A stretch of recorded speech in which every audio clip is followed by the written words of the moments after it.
안녕하세요. 백센 게이머나의 백센입니다. 오랜만이에요. 오늘은 그림이 어떻게 완성되는지에 대한 설명과 이런 프로세스를 지니고 있어야 되는 필요성에 대한 내용으로 영상을 준비하려고 해요.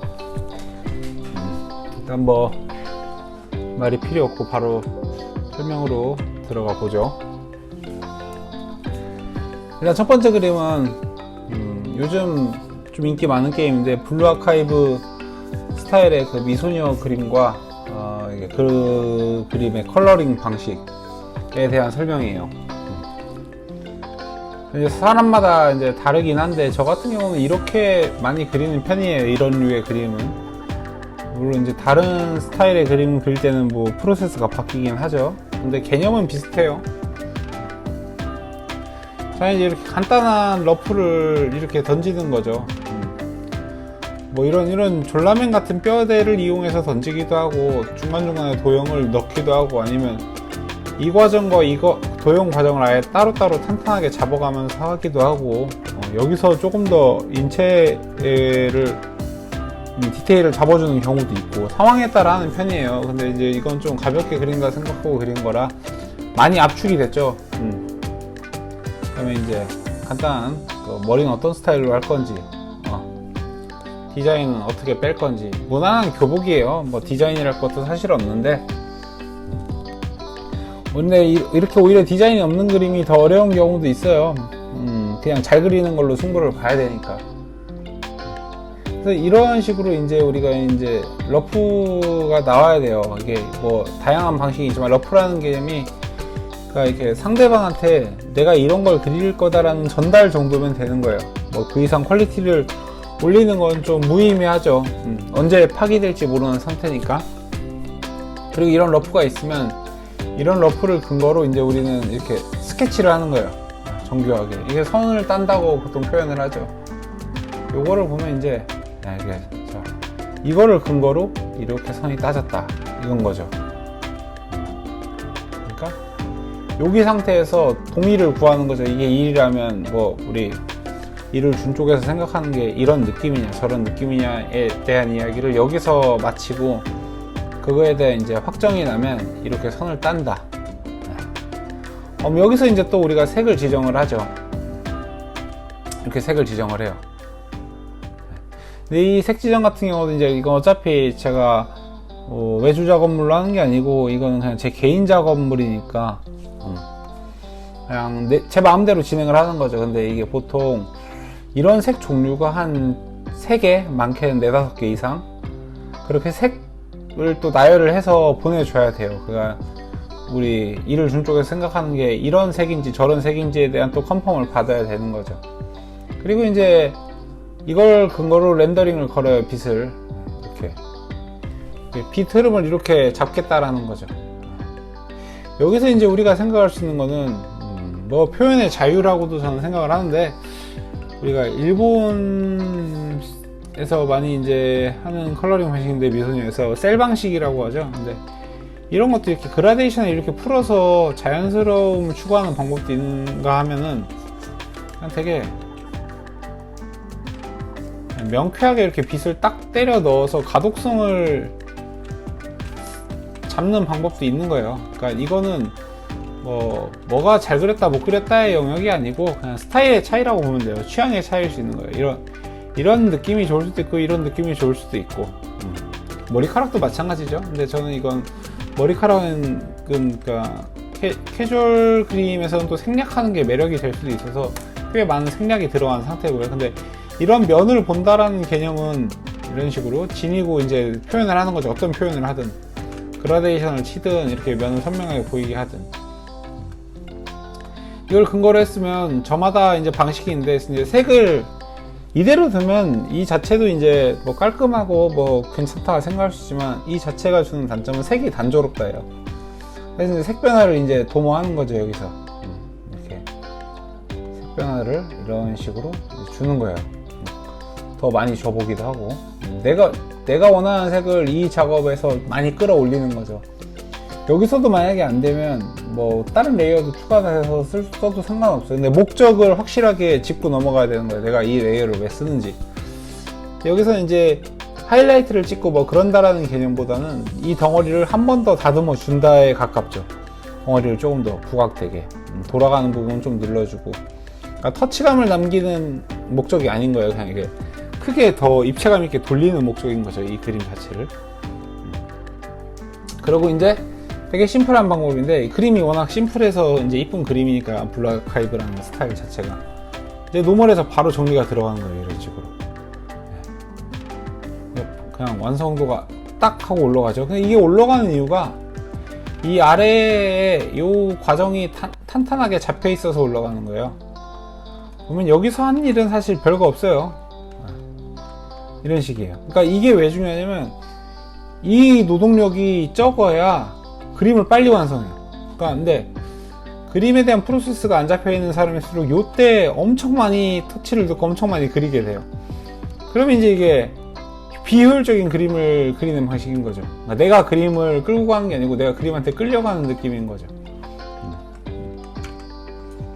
이렇게 이런 식으로 바뀌죠, 그림이.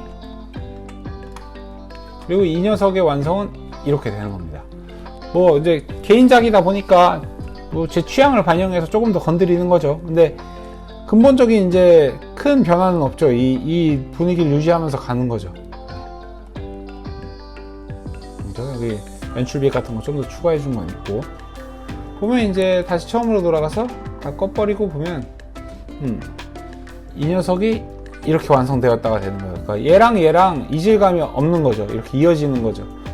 근데 이게 그림을 일로 할 때 이게 되게 중요해요. 내가 처음에 보여줬던 시안과 완성 결과물이 연결이 돼야 돼요. 막 중간에 막 이렇게 그리다가 막 마치 궤도를 이탈하는 것처럼 이상한 걸 막 그려놓고 막 많이 바꾼단 말이에요. 큰 틀 자체를 흔들 정도로. 그러면 그 그림을 잘 그렸건 못 그렸건을 떠나서 컨펌 자체가 안 날 수 있어요. 왜냐면 이건 약속이거든요. 일종의 약속을 어긴 거죠. 그럼 일을 하는 쪽에서. 근데 이제 그래서 이제 프로세스를 잘 잡고 그걸 그림을 내가 잘 끌고 나간다는 게 중요한 거예요. 이게 뭐 100% 똑같다고 할 수는 없겠지만 이제 제가 블루 아카이브라는 게임의 그림을 쪼개 봐서 얘네는 이 정도 표현까지만 딱 하고 끝내는구나 라는 걸 잡고 이제 그림을 분석적으로 그린 거죠.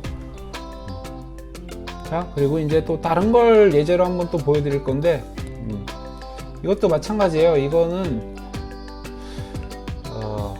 이건 컬러 실루엣으로 시안을 컬러 실루엣까지 아니고 색도 써가면서 한 건데 단색이 아닌, 저는 원신이란 게임을 재밌게 하고 있는데 저런 것도 한번 쪼개서 그려봐야겠다 라고 해서 그려본 거죠. 근데 원신도 그렇고 블루 아카이브도 그렇고 기본적으로 파생되는 방식이 셀 방식을 베이스로 두고 파생되는 방식이에요. 되게 선명한 색을 쓰기 좋고 가독성이 좋죠. 뭐 이쪽도 잘 팔리는 장르 중 하나고. 자, 이렇게 시안을 짜요. 근데 이건 뭐 알아볼 정도로 짜는 거죠. 얘를 이제 뭐 선을 따기 시작하죠. 이 시안을 짰다면 요거를 이제 근거로 이제 선을 따는 거예요, 우리는. 이렇게. 그러면 이거를 근거로 자, 이렇게 선이 따지고 있죠. 요 방식인 거예요. 일로 봤을 때는 이게 이제 컨펌이 나는 과정에 있겠죠. 그 컨펌이 났다면 이렇게 선을 딴다겠죠. 자, 이렇게 선을 또 깔끔하게 따요. 뭐 저보다 더 깔끔하게 따시는 분들도 많고, 저는 그냥 이 정도 수준에서 선 따기는 멈춰요. 여기서 더 명암을 잡는 거는 뭐 그냥 뭐 그날의 기분 따라 하기는 해요. 명암을 넣고 싶으면 하긴 하는데, 이게 효율적으로 봤을 때 그냥 이 정도가 저는 그냥 제일 가성비가 좋다라고 생각하기 때문에 그렇게 하는 거고, 그 다음에 마찬가지죠. 이제 색 지정하고 빛을 한번 큰 빛을 거는 거죠. 이게 어떻게 빛의 흐름을 만들지. 그리고 밀도를 올리면서 이렇게 완성을 합니다. 물론 이 중간 과정에는 다양한 레이어의 쓰임이 있을 수 있어요. 이 어두움을 잡기 위해서 멀티 레이어를 또 활용할 수도 있고, 색 보정을 위해서 오버레이를 큰 브러쉬로 해서 분위기를 잡는 용으로 쓸 수도 있고, 여기도 보면 알겠지만 알게 모르게 색 변화가 들어가 있어요. 이런 것도 그렇고, 그죠? 면도 나눠져 있고, 하나, 둘, 세 개의 면으로 나눠져 있네요. 그래서 이런 식으로 가다가 뭐 무슨 바람이 불었는지 색을 또 바꾸고 싶어서 결국엔 이렇게 완성이 됐어요. 네. 근데 이제 제가 그림을 끌고 나간다고 말을 드리고 싶은 건 이것과 이것의 차이가 없죠. 네. 오히려 이 베이스를 유지한 채로 퀄리티 업이 되지 큰 흐름이 바뀌지는 않는다는 거죠. 이게 중요해요. 일을 할 때는, 그림을 일로 접근할 때는. 이게 이제 제 개인작이어서 더 이제 관대하게 이제 자유롭게 내가 바꾸고 싶은 대로 바꾸는 거지, 시안이 딱 통과되는 순간 그 디테일이 올라갈지언정 큰 흐름은 절대 안 바꿔요. 일로 할 때는. 클라이언트 쪽에서도 그걸 원하는 편이고요. 그래서 우리 친구들도 그런 걸 생각해 보면 좋아요. 이게 러프가 이런 상태인데 완성이 연결이 되냐 안 되냐, 연결이 되냐 안 되냐, 그게 되게 중요해요. 대부분 그림에 능숙하지 않거나 아마추어 분들 특징이 이 시작과 끝이 달라요. 그게 그렇게 생각해 볼 수 있어요. 내가 그림을 그러면 못 끌고 가는 거고 그림한테 질질 끌려간다는 소리예요. 근데 일을 많이 하거나 이제 프로들일수록 뭐 어떤 그림체를 뭐 안 따지고서라도 보통 이제 실사건 캐주얼이건 뭐든 간에 시작과 끝이 같아요. 능숙한 사람일수록. 근데 그걸 보통 우리는 일을 잘한다고 하거든요. 왜냐면 약속을 지킨 거니까. 시작이 이랬으면 끝이 이래야 된다 인 거죠. 이게 이제 어떻게 보면 프로 의식이라고도 볼 수 있어요. 그러니까 우리 친구분들도 그런 지점을 고민을 하면서, 뭐 취업이 목표니까 제 채널을 듣는 사람이 적은 수긴 하지만 그래도 취업이 목표이신 분들이 있다고 생각을 해요. 취업이 목표라면 이 룰을 잡아놓고 내가 얼마나 지킬 수 있느냐가 중요해요. 그리고 이런 프로세스가 단단해질수록 일정을 계산하기도 쉬워요. 내가 이 구간의 작업을 할 때 얼마나 시간이 걸리느냐를 알 수 있거든요, 자연스럽게. 근데 프로세스 없이 그냥 내 느낌대로 예술하듯이 그리면 뭐 그림이 좀 자기 기준에서 쉬운 건 할 때 수월하게 나오겠지만 어려운 거 할 때 그 기간 자체를 못 잡아요. 그냥 일을 줘도 못 먹는 거죠. 우리 그림 공부하는 친구들은 기본적으로 그냥 이렇게 그림을 접근한다 라고 이제 알고 하면 도움이 많이 될 거라고 생각이 들어서 영상을 준비해 봤어요. 이 내용을 모르는 친구들이 생각보다 엄청 많아 가지고 드리고 싶은 말씀은, 예술하기 전에 기술 먼저 해라. 기술을 다룰 줄 아는 만큼 예술을 표현할 수 있는 영역이 늘어난다고 생각하거든요. 그러니까 이제 이것도 기술의 한 부분이고, 우리 친구들도 즐거운 그림 그리셨으면 좋겠습니다. 제가 그리고 영상을 따로 올리지도 않는데 여튼 한 명 두 명씩 채널을 구독해 주셔서 고마워요. 근데 제가 이제 아저씨기도 하고 얼마 전에 아이가 태어났어요. 그래서 진짜 빡세요. 아이 키운다는 거는 뭐 알고는 있었지만 이 정도 빡셀 줄 몰랐는데, 그래서 영상을 뭐 찍어야지 하면서 못 올리는 것도 있어요. 가끔가다 올리는 영상은 그래도 도움이 될 만한 영상으로 드릴 테니까 보고 공부하셨으면 좋겠습니다. 구독해 주셔서 감사드리고요. 다음엔 더 좋은 영상으로 인사드리겠습니다. 그럼 안녕.